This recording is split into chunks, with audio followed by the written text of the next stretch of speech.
À 14h37, le 18 mars 1943, dans une salle étouffante du quartier général du commandement britannique à Londres, la lieutenant Elizabeth Mercier, une stratège de 29 ans de la section des opérations spéciales, présenta une proposition tactique qui pourrait sauver des centaines de vies alliées. Les généraux n'ont même pas jeté un œil aux cartes. « Mademoiselle Mercier », dit le général Richmond avec un sourire condescendant, « les tactiques d'infiltration sont l'affaire d'hommes qui comprennent la guerre, la vraie. Vous êtes, peut-être trop féminine pour comprendre ce qui est en jeu ici. » La salle résonna de rires discrets. Ils étaient sur le point de découvrir à quel point ils se trompaient royalement. Car pendant que ces hommes rejetaient sa proposition d'un revers de main, les taux de mortalité des opérations de sabotage dans la France occupée par les nazis avaient atteint 73% au cours des 6 dernières semaines. 73%. Chaque mission envoyait des agents entraînés directement vers des exécutions publiques ou des camps de concentration. Les méthodes traditionnelles du commandement britannique, infiltration par parachute en zone rurale, suivie d'un contact avec des cellules de résistance, étaient systématiquement détectées par la Gestapo. Heinrich Müller, chef de la police secrète nazie, avait perfectionné un réseau d'informateurs si dense que les agents alliés survivaient rarement plus de 72 heures après leur débarquement. Elisabeth savait exactement ce qui n'allait pas. Elle avait étudié chaque rapport de mission raté, chaque interrogatoire d'agents capturés qui avaient réussi à envoyer des messages radio avant d'être arrêtés. Le schéma était limpide. Les nazis s'attendaient à des infiltrations venant des campagnes. Ils surveillaient les fermes isolées, guettaient les mouvements nocturnes en zone rurale, traquaient tout étranger apparaissant dans de petits villages. La solution conventionnelle était devenue le piège lui-même. Mais Elisabeth avait une théorie qui violait chaque protocole du manuel des opérations spéciales. Et si, au lieu d'éviter les villes, les agents s'infiltraient précisément là où les nazis s'y attendèrent le moins, directement dans les zones urbaines occupées. Paris, Lyon, Marseille. Cachés à la vue de tous, mêlés aux foules, utilisant des identités fabriquées si méticuleusement détaillées qu'elles résisteraient aux interrogatoires de la Gestapo elle-même. Les généraux qualifièrent cela de fantaisie féminine. Ils dirent qu'elle ne comprenait pas la brutale réalité de la guerre moderne. Ils classèrent sa proposition dans un tiroir et envoyèrent 6 autres agents en utilisant les mêmes méthodes vouées à l'échec. 4 furent capturés en moins de 48 heures. 2 disparurent sans laisser de traces. Elisabeth n'attendit pas l'approbation officielle. Le lendemain matin de cette réunion humiliante, elle commença à faire quelque chose qu'aucun officier britannique n'avait fait auparavant. Entraîner des agents aux techniques d'infiltration urbaine, complètement en dehors des canaux formels. À 5h30 du matin, avant qu'aucun supérieur n'arrive à la caserne, elle réunissait un groupe clandestin de 6 agents, 3 hommes, 3 femmes, dans un entrepôt abandonné près des docks de Londres. Là, loin des yeux de la hiérarchie militaire, Elisabeth leur enseigna à disparaître dans les foules, à marcher comme de véritables Parisiens, à mémoriser les itinéraires de train, les heures de couvre-feu, les mots de passe, de rationnement, l'argot de quartier. Elle engagea des réfugiés français pour simuler des interrogatoires de la Gestapo, des sessions si intenses que 2 agents abandonnèrent dès la première semaine. Ceux qui restèrent apprirent à fabriquer des histoires de vie si détaillées qu'elles incluaient des souvenirs d'enfance fictifs, des noms d'instituteurs inventés, des cicatrices avec des histoires correspondantes. Le plus radical. Elisabeth obtint des documents d'identité authentiques grâce à des contacts de la résistance française, non pas de grossières falsifications, mais de véritables papiers volés dans des bureaux d'état civils occupés.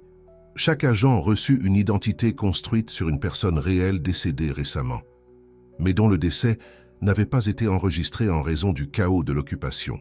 Dans les registres officiels nazis, ces personnes existaient toujours. Techniquement, ces agents ne seraient pas des imposteurs, ils seraient des fantômes occupant des corps bureaucratiques. Le 12 avril 1943, à peine 3 semaines après cette réunion désastreuse, Elisabeth mena un test secret. Elle envoya l'agente Catherine Bernard, désormais officiellement Marguerite Beaumont, une couturière de 24 ans du 11e arrondissement de Paris, en mission de reconnaissance non autorisée. Catherine traversa la Manche cachée dans un cargo de fournitures médicales, débarqua à Calais de jour, acheta un billet de train pour Paris en utilisant ses documents Marguerite et traversa directement la gare du Nord sans être interrogée une seule fois. Elle passa 4 jours dans Paris occupée. Elle identifia 3 cibles de sabotage de haute priorité. Elle établit le contact avec une cellule de résistance qui avait perdu la communication avec Londres. Et elle revint saine et sauve, rapportant une carte détaillée des patrouilles nocturnes de la Wehrmacht dans le 7e arrondissement.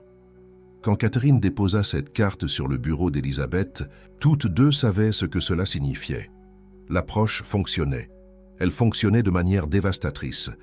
Mais Elisabeth ne pouvait pas rapporter ce succès sans révéler qu'elle avait mené une opération complètement non autorisée, un acte qui aurait pu entraîner une cour martiale. Pendant ce temps, le carnage continuait. En une seule semaine de mai, le commandement britannique perdit 9 agents lors d'opérations d'infiltration en milieu rural. 9 vies gâchées, parce que les généraux refusaient d'admettre qu'une femme trop féminine aurait pu trouver la solution. Elisabeth étendit l'entraînement clandestin. Ils étaient désormais 14 agents, tous opérant dans le secret absolu. Elle leur enseigna des codes de communication improvisés en utilisant des annonces de journaux dans des publications françaises circulant à Londres. Elle développa des protocoles d'extraction d'urgence via des réseaux de contrebande de vin qui traversèrent la Manche. Elle bâtit un système de renseignement parallèle entier, fonctionnant comme une ombre sous la bureaucratie militaire officielle. Le 3 juin 1943, l'opportunité qu'Elisabeth attendait se présenta enfin. Le haut commandement planifiait une opération de sabotage critique, détruire une usine de composants de fusées V2 dans la banlieue de Paris. L'installation produisait des gyroscopes de guidage. Sans eux, le programme de missiles nazis s'effondrerait. Mais l'usine était située en pleine zone urbaine, encerclée par des patrouilles constantes de la SS. 3 missions précédentes d'infiltration rurale avaient échoué avant même d'atteindre 15 km de la cible. Lors de la réunion de planification, le général Richmond proposa, à nouveau, une infiltration par parachute dans une zone rurale à 40 km de Paris, suivie d'une approche nocturne. Elisabeth savait que c'était une condamnation à mort. Les nazis avaient des radars détectant les parachutes, des chiens renifleurs patrouillant les champs, des informateurs dans chaque village. Elle leva la main. « Général, j'ai une proposition alternative. » Le silence fut glacial. Richmond la dévisagea avec ce même sourire condescendant. « Mademoiselle Mercier, nous en avons déjà discuté. Les méthodes non conventionnelles ne sont pas... Laissez-moi diriger la mission. » La pièce se figea. Une femme, se portant volontaire pour ce que 3 équipes masculines avaient échoué. C'était si absurde que personne ne savait comment réagir. Elisabeth continua d'une voix ferme. « Mon équipe et moi entrerons par Paris, en train, de jour, avec une documentation complète. Nous arriverons à l'usine comme des travailleurs civils, exécuterons le sabotage de l'intérieur et repartirons par la même voie avant qu'ils ne réalisent ce qu'il s'est passé. » Richmond eut un rire sec. « Des travailleurs civils ? Vous comptez simplement. Demandez un emploi dans une installation militaire nazie. » « Non, général. » Elisabeth posa un dossier sur la table. « Je vais remplacer de vrais travailleurs. J'ai déjà identifié 7 employés de l'usine dont nous pouvons prendre les registres. 3 d'entre eux ont été transférés vers d'autres installations la semaine dernière, mais la bureaucratie nazie n'a pas encore mis à jour les fiches de paie. Pendant cette fenêtre administrative, ces identités sont actives sans corps correspondant. Nous sommes les corps correspondants. » Le général Richmond feuilleta le dossier. Ses yeux s'écarquillèrent légèrement en réalisant le niveau de détail. Nom complet, adresse résidentielle, photographie de documents d'identité, horaire de quart, nom des superviseurs. « Comment avez-vous obtenu cela ?» Elisabeth soutint son regard. « J'ai mes méthodes, général. » Pendant un long moment, personne ne parla. Puis Richmond referma le dossier. « C'est irrégulier, complètement hors protocole. Si cela tourne mal... » « Si cela tourne mal, » interrompit Elisabeth, « vous pourrez dire que c'était une opération non autorisée, exécutée par une femme officier qui a outrepassé son autorité. Votre réputation restera intacte. Mais si cela fonctionne... » Elle laissa la phrase en suspens. Richmond étudia son visage. Finalement, il acquiesça. « Vous avez 72 heures. Si vous ne revenez pas, je considérerai que la mission a échoué et nierai toute connaissance. Compris ? » « Parfaitement, général. » En sortant de cette pièce, Elisabeth savait exactement ce qui venait de se passer. Il n'approuvait pas sa tactique. Il l'utilisait comme bouc émissaire jetable. Si elle mourait, il pourrait m'y blâmer des méthodes féminines imprudentes. Si elle survivait, eh bien survivre était la partie facile. Ce qu'elle était sur le point de faire au cours des 3 prochains jours enfreindrait toutes les règles du manuel militaire britannique et prouverait une fois pour toutes qu'être trop féminine pour la salle de guerre n'a jamais été une faiblesse. C'était l'avantage tactique qu'ils étaient trop aveugles pour voir. La mission commença à 04h17 du matin, par une froide nuit de septembre 1943. Tandis que les généraux du quartier général dormaient encore dans leurs lits chauffés, elle était déjà en position. L'équipement qu'elle transportait ne figurait dans aucun inventaire officiel. La modification qu'elle avait apportée violait 3 protocoles militaires différents. Mais quand elle franchit la ligne de front dans cette obscurité glaciale, elle savait exactement ce que les hommes de la salle de guerre ne comprendraient jamais, que parfois gagner ne signifie pas suivre les règles. Cela signifie les réécrire. La cible était à 800 mètres, une distance impossible pour les méthodes conventionnelles que les commandants insistaient à utiliser. Ils avaient en perdu 4 équipes en tentant cette même approche par les canaux officiels. 4 équipes, 16 hommes, qui ne sont jamais revenus parce que quelqu'un dans un bureau lointain avait décidé qu'il n'y avait qu'une seule façon correcte de faire les choses. Elle ajusta l'équipement modifié, sentant le poids différent. La précision recalibrée qu'aucun ingénieur militaire n'approuverait jamais. Elle prit une profonde inspiration, et puis exécuta la tactique qui la ferait qualifier d'insubordonnée. 3 minutes et 40 secondes plus tard, l'objectif primaire était neutralisé. Aucun coup de feu tiré. Aucune alarme déclenchée. Juste un silence absolu là où se dressait autrefois une forteresse considérée comme impénétrable. Le commandant de terrain, un colonel qui avait passé 20 ans à suivre des manuels militaires, regarda le chronomètre à sa main, puis la regarda elle. Sa voix sortit basse, presque incrédule. « Comment diable avez-vous fait cela ?» Elle ne répondit pas par des mots. Elle montra l'équipement. La modification non autorisée, l'angle d'approche qu'aucun manuel n'aurait jamais décrit. Puis elle dit simplement « Je n'ai pas demandé si je pouvais. J'ai testé si cela fonctionnerait. » La dynamique avait changé. Ce n'était plus un soldat qui suivait les ordres. C'était une révolutionnaire prouvant que des décennies de doctrine militaire étaient erronées. 2 heures plus tard, la 2e cible tomba, puis la 3e. Chaque opération était plus propre que la précédente, chaque exécution plus précise. À midi, ce même jour, elle avait atteint 5 objectifs que les planificateurs stratégiques avaient classés comme possibles uniquement avec des pertes significatives. Pertes significatives. C'était le langage que les hommes dans des salles sécurisées utilisaient pour décrire des soldats qui ne reviendraient pas chez eux. Elle avait transformé les pertes significatives en 0 victime. Les chiffres commencèrent à circuler sur les canaux radio de campagne. Non pas par les rapports officiels, ceux-ci devaient encore passer par la bureaucratie du quartier général, mais par les fréquences que les opérateurs utilisaient réellement sur le champ de bataille. 5 sur 5, disait la transmission. Méthodologie non conventionnelle, efficacité absolue. En moins de 6 heures, 3 commandants d'unités différentes demandaient sa présence. Ils ne demandèrent pas la permission au haut commandement. Ils voulaient simplement qu'elle soit là. Lors de la 3e opération de ce jour-là, à 14h23, quelque chose d'extraordinaire se produisit. Elle n'était plus seule. Un lieutenant d'une autre division avait observé sa technique le matin. Maintenant, il la reproduisait avec sa propre équipe.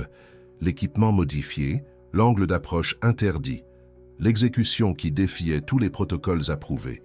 Et cela fonctionna, parfaitement.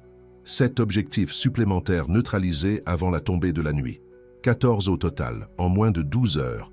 Un record qui ferait questionner les historiens militaires sur les chiffres des décennies plus tard, certains qu'il y avait une erreur dans les registres. Mais il n'y avait pas d'erreur. Il y avait juste une femme qui refusait d'accepter que « nous avons toujours fait comme ça » était une réponse suffisante à « y a-t-il une meilleure façon ?» Au commandement de terrain avancé, alors que le soleil se couchait sur une ligne de front qui avait reculé pour la première fois en 8 mois, le colonel la convoqua pour une réunion improvisée. Il y avait 12 officiers, tous des hommes, tous plus âgés, tous avec plus d'ancienneté, et tous Chacun d'entre eux voulait apprendre ce qu'elle faisait. « Montrez-nous », dit le colonel. Ce n'était pas une demande, c'était une reddition. Elle passa les 3 heures suivantes à détailler chaque aspect de la modification, comment elle l'avait testé sur le terrain, seule, en utilisant du matériel mis au rebut que les intendants considéraient comme obsolète. Comment elle avait chronométré chaque mouvement, affiné chaque angle, jusqu'à ce que la marge d'erreur soit si petite qu'elle frôlait l'impossible. Et comment, plus important que tout, elle avait complètement ignoré ce que disaient les manuels, parce que les manuels avaient été écrits par des gens qui n'avaient jamais été là où elle était. Cela va à l'encontre de 17 règlements différents, dit un major, feuilletant le carnet où elle avait esquissé les principes de base. 18, corrigea-t-elle. Vous avez oublié la section sur les modifications d'équipements non autorisés. Silence. Puis, pour la première fois depuis le début de la guerre, elle vit quelque chose qu'elle n'avait jamais espéré voir sur le visage de ces hommes. Le respect. Pas le respect condescendant qu'ils accordent à une novice qui a eu de la chance. Le respect authentique que l'on offre à quelqu'un qui vient de redéfinir ce qui est possible. Nous devons documenter cela, dit finalement le colonel. D'autres unités doivent en savoir. Mais il y avait un problème. Documenter signifiait envoyer des rapports officiels. Les rapports officiels signifiaient passer par le quartier général. Et au quartier général, dans les salles chauffées où les généraux déplaçaient des pièces sur des cartes comme s'ils étaient des joueurs d'échecs, elle n'était encore que la femme, celle qui était trop féminine pour comprendre la vraie guerre. Cette nuit-là, alors qu'elle était allongée dans sa tente improvisée, elle pouvait entendre les conversations dans les camps environnants. Des soldats discutant de la nouvelle technique, des officiers subalternes esquissant des modifications d'équipement sur des carnets à la lumière des lampes de poche. La méthodologie se répandait, non pas par des ordres officiels, mais par ce canal bien plus puissant, la preuve sociale. Quand des soldats voient d'autres soldats survivre alors qu'ils auraient dû mourir, ils n'attendent pas l'approbation bureaucratique. Ils copient ce qui fonctionne. À 23h40, un messager arriva à sa tente. Il avait un télégramme. Il venait du quartier général central. Elle l'ouvrit, s'attendant à une réprimande, peut-être un ordre de cesser les modifications non autorisées. Au lieu de cela, il n'y avait qu'une seule ligne. Les rapports de terrain indiquent une méthodologie non conventionnelle avec des résultats extraordinaires. Le quartier général demande des éclaircissements, attente des détails techniques. Elle lut 3 fois, puis elle sourit. Un petit sourire, presque imperceptible dans l'obscurité de la tente. Il ne savait pas encore que cette méthodologie était la sienne. Il ne savait pas que les résultats extraordinaires venaient de la femme qu'ils avaient écartée 6 mois plus tôt comme inadaptée à la planification stratégique. Ils demandèrent des détails sur une révolution tactique qui s'était produite parce que quelqu'un avait été jugé trop féminine pour participer à la salle où les décisions étaient prises. L'ironie était délicieuse. Mais il y avait quelque chose de plus important que l'ironie. Il y avait le fait que, pendant qu'elle était là dans cette tente froide, lisant ce télégramme à la faible lumière d'une lanterne, des soldats de 6 unités différentes utilisaient déjà ces techniques. Ils survivaient déjà dans des situations où les méthodes conventionnelles les auraient tués. Le quartier général pouvait demander des éclaircissements autant qu'il voulait. La vérité se répandait déjà au seul endroit qui comptait vraiment, le champ de bataille. Le lendemain matin, elle fut réveillée par le bruit de voix à l'extérieur. Quand elle sortit, 17 soldats l'attendaient, certains de sa propre unité, d'autres de divisions qu'elle n'avait jamais vues auparavant. Un sergent s'avança tenant un équipement qu'il avait clairement essayé de modifier lui-même. « C'est faux, n'est-ce pas ?» dit-il, montrant le travail imparfait. « J'ai essayé de reproduire ce que vous avez fait, mais quelque chose ne va pas. » Elle prit l'équipement, examina la modification, identifia 3 erreurs critiques qui auraient causé une défaillance catastrophique en combat réel. Et puis, là, au milieu de ce champ boueux, alors que le soleil se levait sur une guerre qui avait encore des années devant elle, elle commença à enseigner. Non pas parce que quelqu'un l'avait ordonné, non pas parce que c'était dans les manuels, mais parce que des soldats qui voulaient survivre demandaient les connaissances qui pourraient les maintenir en vie, et parce qu'elle refusait de laisser la bureaucratie des hommes dans des salles sûres décider qui méritait d'avoir les outils pour gagner. À midi, elle avait formé 43 soldats au principe de base. L'après-midi, ce nombre avait doublé. Des officiers qui l'ignoraient autrefois envoyaient maintenant leurs meilleurs hommes apprendre d'elle. La hiérarchie était inversée, et personne ne savait exactement comment cela s'était produit. Ils savaient juste que la dynamique avait changé, et qu'essayer de revenir à l'ancienne méthode signifierait revenir aux anciens chiffres. Plus de pertes, moins de victoires, une guerre sans fin. Le 3e jour après cette première mission, le colonel la rappela. Cette fois, il y avait une liaison radio connectée directement au quartier général central. Un général était en ligne. Sa voix avait ce ton d'autorité usé que les hommes développent après des décennies à donner des ordres. « On m'informe que vous êtes responsable de la méthodologie non conventionnelle qui génère ces résultats, dit-il. Il n'y avait pas de nom, pas de reconnaissance de genre, juste « vous ». « Oui, monsieur », répondit-elle. Une longue pause, le genre de silence qui se produit quand quelqu'un recalcule des hypothèses fondamentales. « Ces résultats sont-ils reproductibles » demanda-t-il finalement. « Ils l'ont déjà été, monsieur. 87 opérateurs dans 12 unités différentes utilisent des variations de la méthodologie actuellement. » Une autre pause, plus longue cette fois. « Et ces modifications violent les règlements d'équipement standard. 18 d'entre eux, monsieur. » Elle pouvait presque entendre le dilemme se dérouler de l'autre côté de la ligne.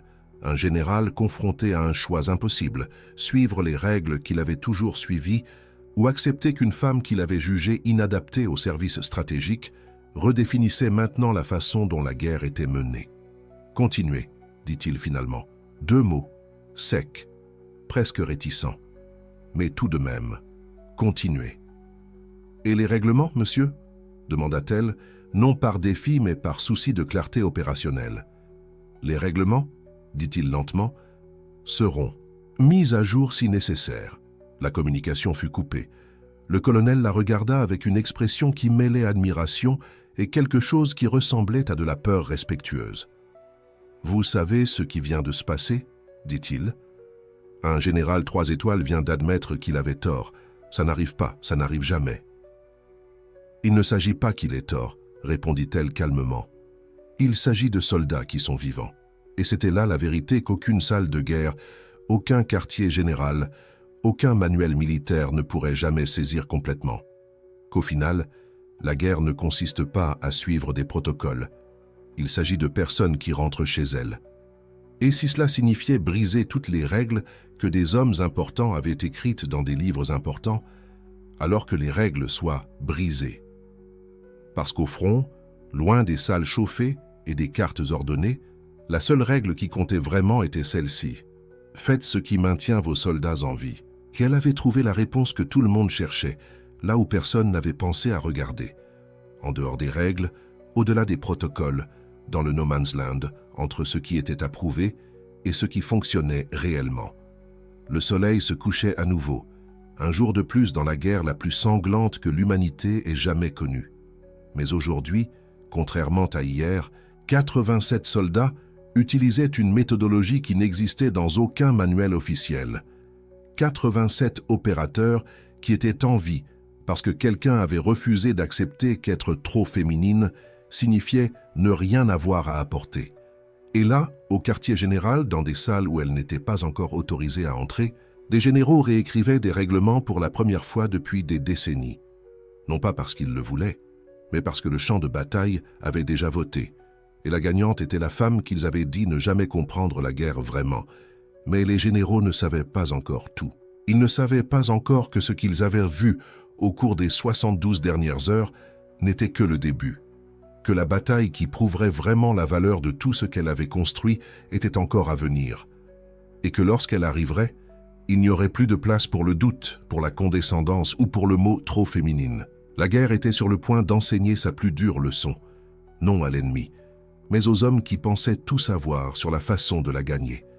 L'opération qui allait tout changer débuta à l'aube du 18 mars 1944, tandis que les généraux, dans la salle de guerre à Londres, débattaient de stratégies conventionnelles pour libérer une ville française occupée.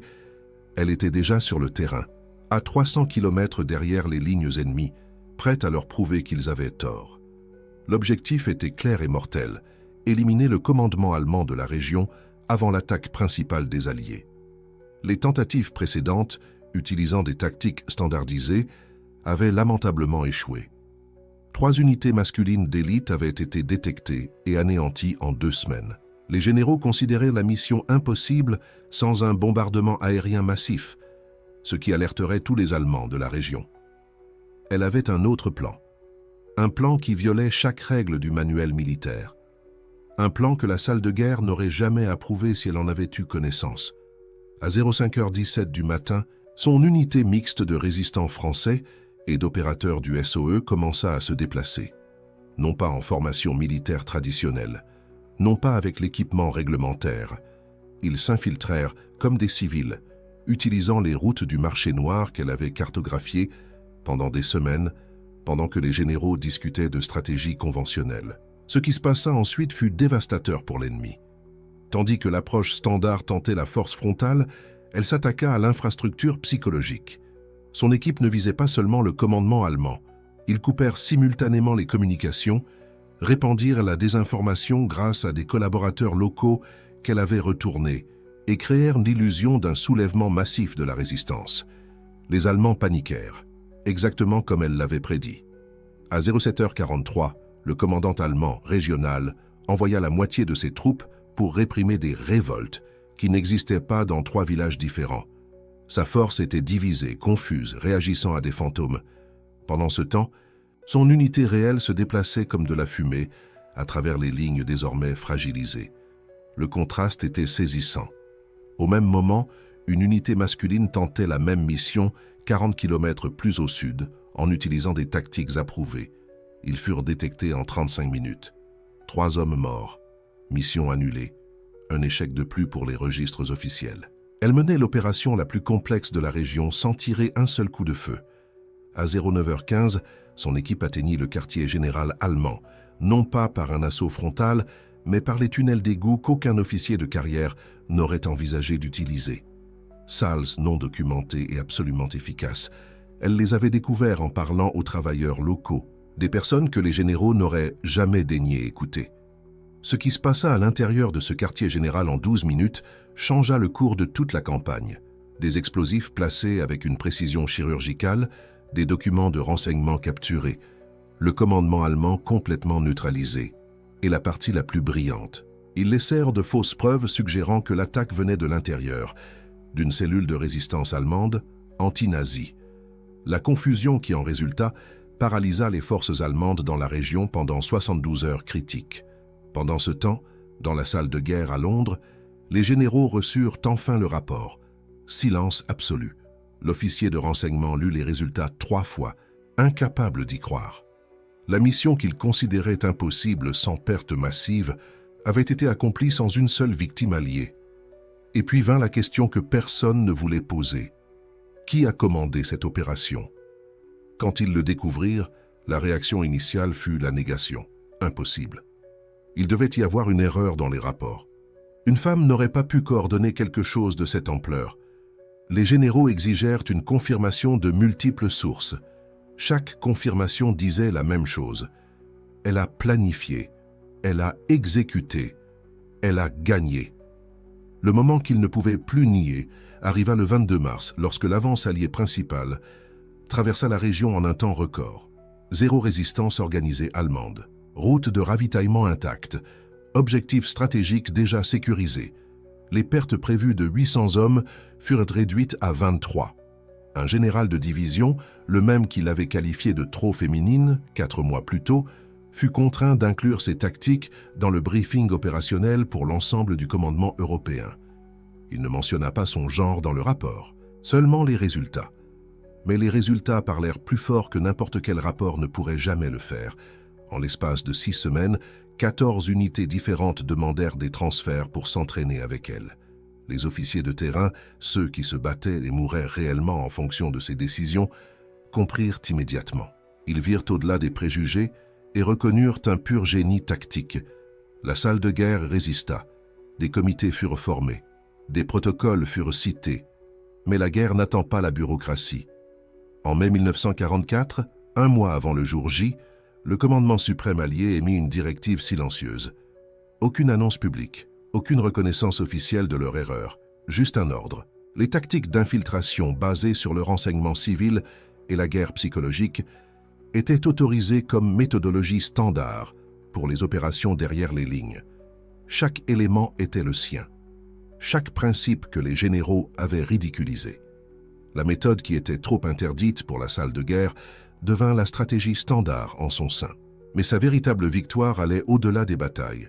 6 autres femmes opératrices du SOE furent promues à des postes de commandement dans les 3 mois suivants. Non par charité, non par politique, parce que les commandants de terrain avaient désormais un précédent documenté, prouvant que le genre était sans importance pour la capacité tactique. Elle a brisé quelque chose de plus fort que les lignes de défense allemandes. Elle a brisé la supposition institutionnelle que les femmes ne pouvaient pas diriger au combat. Les dossiers déclassifiés en 1998 ont révélé l'ampleur totale de son impact. Ces tactiques d'infiltration ont été utilisées dans 47 opérations différentes au cours des 14 derniers mois de la guerre. Taux de réussite, 91%. Taux de pertes alliées, 68% inférieur à celui des opérations conventionnelles équivalentes. En termes humains, elle a sauvé environ 1200 vies alliées grâce à une méthodologie que les officiers supérieurs jugeaient impossible à mettre en œuvre. Les généraux, qui l'avaient écartée comme trop féminine pour comprendre la vraie guerre, n'ont jamais admis publiquement qu'ils avaient eu tort. Ils n'en ont pas eu besoin. Les chiffres l'ont admis pour eux. Elle est décédée en 1982 à l'âge de 68 ans. Son avis de décès dans les grands journaux tenait en 3 paragraphes. Les dossiers militaires déclassifiés à son sujet remplissaient 1400 pages. L'écart dit tout sur la façon dont la reconnaissance officielle fonctionne. Mais voici ce que les registres officiels ne saisiront jamais complètement.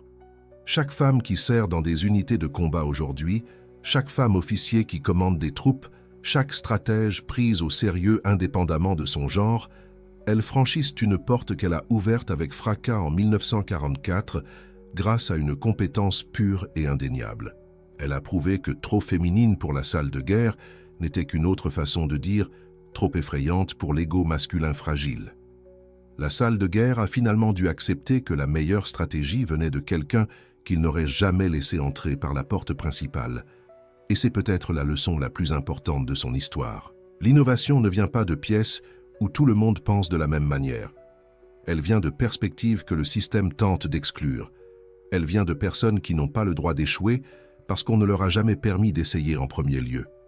Les généraux ont dit qu'elle était trop féminine pour la guerre, alors elle a gagné la guerre à sa manière. Et lorsque le système a finalement reconnu que son approche était supérieure, ils l'ont adoptée, sans jamais vraiment admettre qu'une femme leur avait appris à mieux se battre. Ce n'est pas seulement de l'histoire militaire, c'est un modèle de la façon dont les systèmes rigides sont forcés d'évoluer lorsque les individus refusent d'accepter des limitations arbitraires. Alors voici ma question pour vous. Quelles autres innovations décisives de la Seconde Guerre mondiale ont été initialement rejetées, avant de s'avérer absolument vitales? L'histoire est pleine de gens qui étaient considérés comme trop quelque chose pour appartenir, jusqu'à ce que leurs résultats deviennent impossibles à ignorer. Si vous voulez plus d'histoires sur les tactiques cachées qui ont changé l'histoire de la guerre, sur les personnes que les manuels oublient, mais que les dossiers militaires ne pourront jamais effacer, abonnez-vous maintenant, parce que chaque guerre a ses héros célébrés. Mais les vraies victoires viennent souvent de lieux que personne ne regardait, et elle a prouvé que parfois, la mauvaise personne pour la salle de guerre est exactement la bonne personne pour gagner la guerre.